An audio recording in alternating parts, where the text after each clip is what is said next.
92వ కీర్తన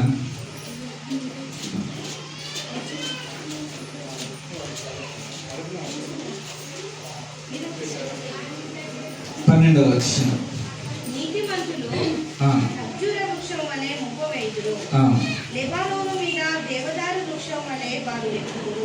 చూడండి, నీతిమంతులు ఖర్జూర వృక్షం వలె మోవ వేయుదురు. చూడండి వీళ్ళరా, ఈ మాట నీతిమంతులు ఖర్జూర వృక్షం వలె మోవ వేయుదురు అని రాయబడింది. నీతిమంతులు ఎలా వర్ధిల్లుతారంటే ఖర్జూరపు చెట్టు అది ఎట్లయితే ఫలిస్తుందో అదే విధంగా నీతిమంతులు వర్ధిల్లుతారు. కాబట్టి ఇదిగో దైవజనులు ఈ పరిచర్య వర్ధిల్లుతూనే ఉంటుంది, ఆగిపోకుండా విస్తరిస్తూనే ఉంటుంది. కారణం ఏంటంటే ఎప్పుడైతే దేవుని నీతి అనేది మన జీవితంలోకి వస్తుందో ఈ పరిచర్య తర్వాత సంఘము కుటుంబము విస్తరిస్తూనే ఉంటుంది. కాబట్టి ప్రేమైన దేవుని బిడ్డలారా, ఇదిగో ఖర్జూరపు చెట్టు ఎలా అయితే అది పువ్వు పోసి కాయలు కాస్త పండ్లు ఇస్తుందో అదే విధంగా నీతిమంతులు వర్ధిల్లుతారు. ఖర్జూరపు చెట్టు ఎక్కడ వర్ధిల్లుతుందంటే, ఎక్కడ ఎదుగుతుందంటే ఎడారిలో. దానికి సరి అయిన నీరు ఉండదు, సరి అయిన స్థలం ఉండదు, సరి అయిన వాతావరణం ఉండదు, అన్ని వ్యతిరేకతలే ఉంటాయి. అయినప్పటికీ కూడా ఆ చెట్టు ఎదుగుతుంది. కారణం ఏంటంటే దేవుడు దాన్ని ఆ విధంగా తయారు చేశాడు. కాబట్టి నీతిమంతుడుగా ఉండేవాడికి ఇదిగో ఈ లోకంలో అనేకమైన వ్యతిరేకతలు ఎదురైతాయి, అయినప్పటికీ వర్ధిల్లుతాడు. ఖర్జూరపు చెట్టును మనం చూస్తున్నాం, అది మంచి వాతావరణం ఉండదు, మంచి భూమి ఉండదు, వర్షం పడదు, అక్కడ ఎడారి, తుఫాన్లు వస్తుంటాయి, ఇసుక తుఫాన్లు, విపరీతమైన ఎండ. కాబట్టి ఇలాంటి పరిస్థితుల్లో కూడా ఎదుగుతుంది. కాబట్టి నువ్వు నీతిగా ఉంటే వర్ధిల్లవు అని చెప్పేసి లోకములో అంటుంటారు. అబద్ధాలు ఆడకపోతే ఎట్లా, నీతిగా ఉంటే ఎట్లా పైకి వస్తావు అని అంటారు. కానీ దేవుడు చెప్పాడు ఏంటంటే, ఆయన సూత్రము నీతిమంతులు కూడా వర్ధిల్లాలని దేవుడు ఏర్పాటు చేశాడు. ఈ లోకములో అవినీతి పనులు వర్ధిల్లుతారు, అవినీతి చేసేవారు వర్ధిల్లుతారు. కానీ నీతిలో ఉండేవారు, దేవుని అడుగుజాడల్లో ఉండేవారు కూడా వర్ధిల్లుతారు. అది ఎట్లా ఉంటుంది అంటే శ్రేష్టముగా ఉంటుంది. మీరు చూడండి, డ్రై ఫ్రూట్స్లలో శ్రేష్టమైనది ఖర్జూరం. కాబట్టి ఈ ఖర్జూర పండ్లు ఎవరైతే తింటారో అన్ని రకాల న్యూట్రిషన్స్ అందుతాయి. కారణం ఏంటంటే ఇదిగో దేవుడు ఆ యొక్క పండులో ఆ విధంగా పెట్టి ఉంచింది. ఆ న్యూట్రిషన్స్ ద్వారా మనుషులకు చాలా స్ట్రెంగ్త్ వస్తుంది. నీతిమంతుడు ఇచ్చే ఫలం కూడా అదే విధంగా ఉంటుంది. చిన్న పండ్లవి కానీ బాడీకి చాలా స్ట్రెంగ్త్ ఇస్తాయి. అదే విధంగా నీతిమంతుడి యొక్క ఫలము, ఆశీర్వాదము, అది చాలా దీవెనగా ఆశీర్వాదకరంగా ఉంటుంది. నేను ఒక మాట చెప్తున్నాను, ఈ సేవకుడు వర్ధిల్లిన కొలది, ఆ యొక్క ఆత్మ ఫలం యొక్క ఫ్రూట్ మీరు తింటున్న కొలది మీరు కూడా వర్ధిల్లుతూనే ఉంటారు. ఇంతకుముందు ఇప్పుడు ఏ సాక్ష్యాలు అయితే ఉన్నాయో అది ఊరికేనే ఒక రోజు 2 రోజులు గంట ప్రేయర్ చేస్తే వచ్చింది కాదు. అనేక సంవత్సరములు దేవునితో అంటుకట్టబడి ఉంటేనే దైవజనంలో నుండి ఆ యొక్క ఫలం అనేది వస్తుంటుంది. ఆ ఫలము సంఘం అనుభవిస్తుంటుంది. కాబట్టి ప్రియమైన దేవుని బిడ్డలారా, ఆ బాటలో మీరు నడుస్తుంటే ఇదిగో మీ కుటుంబాలు ఇంకనూ వర్ధిల్లుతాయి, ఇంకనూ దీవించబడతాయి. శోధన, శ్రమ, వ్యతిరేకతలు ఎదురైతే అయినప్పటికీ మీరు వర్ధిల్లుతారు, దీవించబడతారు. ఏ మంచి పరిస్థితులు ఉండకపోవచ్చు, మీకు వ్యతిరేకతలు ఉండకపోవచ్చు, కానీ ఖర్జూరపు చెట్టును తీసుకోండి. ఎడారిలో, వర్షము లేని చోట, విపరీతమైన ఎండలు కాసే సమయంలో, ఇసుక తుఫాన్లు వచ్చే సమయంలో, ఇదిగో మనుష్యులు వెళ్ళలేని ప్రాంతంలో అవి ఎదుగుతుంటాయి, వర్ధిల్లుతుంటాయి, అవి కూడా ఫ్రూట్స్ ఇస్తుంటాయి. అదే విధంగా ఈ లోకం అనే ఎడారిలో మనల్ని దేవుడు నాటాడు. మనం ఫలించాలి అని, మనము ఎదగాలని దేవుడు మనల్ని నాటాడు. కాబట్టి ఇదిగో మనం ఖచ్చితంగా ఎదుగుతాం, ఖచ్చితంగా వర్ధిల్లుతాం. మన జీవితాల్లో దేవుడి దీవెన, ఆశీర్వాదం ఉంటుంది. అదే విధంగా ఈ లోకంలో అన్యాయం చేసేవారు కూడా వర్ధిల్లుతారంట. చూడండి 7వ వచనం ఒకసారి చూడండి.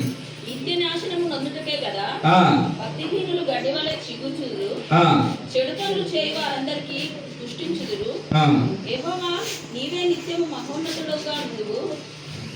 చాలు 7వ వచనం ఒకటి. నిత్య నాశనము నొందుటకే గదా భక్తిహీనులు గడ్డి వలె చిగుర్చుదురు, చెడు పనులు చేయి వారందరూ పుష్పించుదురు.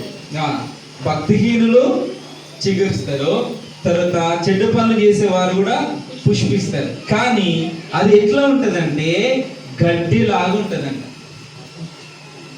ఇప్పుడు గడ్డి పువ్వులు ఉంటాయి, అవి ఉదయం పూసి రాత్రి ఎండిపోతాయి. అదే విధంగా భక్తిహీనులు ఈ లోకంలో ఉండేవారు, వాళ్ళు అనుకుంటారు మేము ఒకరిని ముంచినాం, ఒకరి దగ్గర అన్యాయం చేసినాం, మేము సంపాదిస్తున్నాం అనుకుంటారు. కానీ అది ఎప్పటి వరకు నిలుస్తుందంట తెలుసా? గడ్డి పువ్వు లాగానంట వారి యొక్క సంపాదన. లేకుంటే వారి నుంచి సంపాదించింది ఒక గడ్డి పువ్వు లాగా, ఒక పనికిరాంది ఏ విధంగా ఉంటుందో ఆ విధంగా. అందుకే చాలా మంది సంపాదిస్తారు, కానీ చివరికి ఏమవుతుందో తెలుసా? వారి జీవితం చాలా దుఃఖకరంగా ఉంటుంది. నాకు తెలిసిన ఒక ఆఫీసర్ ఉన్నాడు, ఆయన చాలా లంచాలు తీసుకుంటూ చాలా కోట్లు కూడా పెట్టాడు. కానీ కొడుకు ఏమైపోయాడు తెలుసా? ఒక దొంగ అయిపోయాడు. తండ్రి డబ్బులు కాజేసి తిని తాగి ఫ్రెండ్స్తో ఎంజాయ్ చేసి చివరికి ఆ యొక్క కొడుకు తండ్రి డబ్బులు ఇవ్వకపోయేసరికి జంగం పట్టణంలో డబ్బులను దొంగతనం చేసే విధంగా తయారయ్యాడు, బంగారంను దొంగతనం చేసే విధంగా తయారయ్యాడు. ఆ విధంగా కొడుకు శాపగ్రస్తమైపోయాడు. అప్పుడు తను చేసిన ఆ అక్రమ సంపాదన అంతా కూడా తనకు వ్యర్థం అనిపించింది. నా కొడుకే సరిగ్గా లేడు, కాబట్టి ఈ ధనమంతా ఏమైపోతుందని చెప్పేసి చాలా చాలా బాధపడ్డాడు. కాబట్టి ప్రియమైన దేవుని బిడ్డలారా, ఈ లోకంలో మీరు అనుకోవచ్చు మేము ఎంత చేసినా మాకు అవసరతలు తీరట్లేదు, మాకు ఇన్ని కష్టాలు వస్తున్నాయి, బాధ వస్తుంది, వేదన వస్తుంది. కానీ మీరు మెల్లగా ఎదుగుతున్నారు. దేవునికి మహిమ కలుగునుగా. మీ ఆశీర్వాదం ఎట్లా ఉంటది అని అంటే, ఇదిగో ఖర్జూరపు చెట్టు లాగా ఉంటది.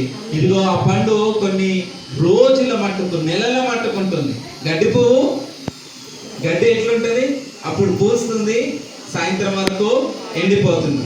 భక్తిహీనులు, చెడు పనులు చేసేవారు, ఇదిగో దేవునికి దూరంగా ఉండేవారు, వారి ఆలోచనలు, వారి సంపద అంతా కూడా, వారి యొక్క ఆరోగ్యం అంతా కూడా అదే విధంగా ఉంటుంది. వారు ఎంత చేసిన వారు సంపాదించుకోలేరు, వారు ఆరోగ్యాన్ని కాపాడుకోలేరు, వారి జీవితంలో నెమ్మదిని పొందుకోలేరు. కాబట్టి మీరు ఎంతగా వ్యతిరేకతలు ఎదుర్కొంటున్నారో మీరు అంతగా వర్ధిల్లబోతున్నారు. మీరు మీ సేవకుడు ఎన్ని పరిస్థితుల్లో మీరు నిలబడుతున్నారు, వాటన్నిటిలో అధికముగా వర్ధిల్లుతారు. అధికమైన దీవెన, ఆశీర్వాదము, మేలను మీరందరూ కూడా చూడబోతున్నారు. కాబట్టి మీ జీవితంలో ఎన్నడూ కూడా డిస్కరేజ్మెంట్ అంటే చింత, వేదన, బాధ అనేది రానివ్వకూడదు. మీరు ఎప్పుడైనా బాధపడుతూ ఉంటే మీ జీవితాల్లోకి, మీ కుటుంబంలోనికి అపవాది ఎంటర్ అయినట్లే అన్నమాట. ఎందుకనంటే చింతించడం, బాధపడేది ఎవరు అనంటే దేవుడు తెలియని వాళ్ళు చింతించాలి. దేవుడు తెలిసిన నీవు ఎప్పుడైతే చింతిస్తావో, బాధపడుతుంటావో, అప్పుడు ఏమవుతారంటే మీరు కృంగిపోయి మీ ఆత్మ కృషించిపోతుంది. కాబట్టి ఇదిగో మీరు ఎప్పుడు కూడా చింతలో ఉండకూడదు. ఎందుకంటే నీ కొరకు చింతించే బాధ్యత దేవుడు తీసుకున్నాడు, యేసయ్య తీసుకున్నాడు. మీ కొరకు చింతించే బాధ్యత, మీ కొరకు ఆలోచన చేసే బాధ్యత. కాబట్టి మీరు ఎలా ఉండాలి అంటే ఎప్పుడు ప్రభువునందు ఆనందించాలి. యేసయ్య ఏం చెప్పాడంటే శత్రువుల ఎదుట భోజనం సిద్ధం చేస్తానని వాగ్దానం మనకుంది కీర్తనలతో. కాబట్టి దేవుడు మనకి ఇచ్చిన వాగ్దానం, ఆ మాట ఎప్పుడు మరవకూడదు. మీకు అపవాది నుండి, మనుషుల నుండి శ్రమ ఎదురైనప్పుడు మంచిగా బిర్యానీ వండుకొని తినండి. చేస్తారా అట్లా? బాధపడకుండా కూర్చొని మీరు బాధపడితే ఏమవుతుందంటే సాతాన్ గాడు మీ దగ్గరికి శ్రమను ఒక చీమంత సైజులో తీసుకొస్తాడు. మీరు ఇంకా బాధపడ్డదనుకో, ఆ చీమంత సైజు చూసిన ఆ శ్రమను చూసి అప్పుడు ఏమవుతుంది తెలుసా? నువ్వు బాధపడుతుంటే వాడు కప్పంత అవుతాడు. ఆ సమస్య ఎంత అవుతుంది? కప్పంత అవుతుంది. తర్వాత మీరు ఆ కప్పంత సైజ్ చూసిన ఆ శ్రమను ఇంకా చూసి మీరు చింతపడుతుంటే బాధపడుతుంటే అది కాస్త ఒక బర్రె అంత అవుతుంది ఆ సమస్య. ఇంకా మీరు బాధపడ్డారు అనుకోండి, ఒక ఏనుగు అంత అవుతుంది. ఇంకా బాధపడితే మీరు పట్టుకోలేని, మీరు జయించలేనంత పెద్దగా తయారవుతుంది. కాబట్టి చింతించడం అనేది ఎప్పుడూ మీ వంతు కాదు, మీరు ఆనందించడం నేర్చుకోండి.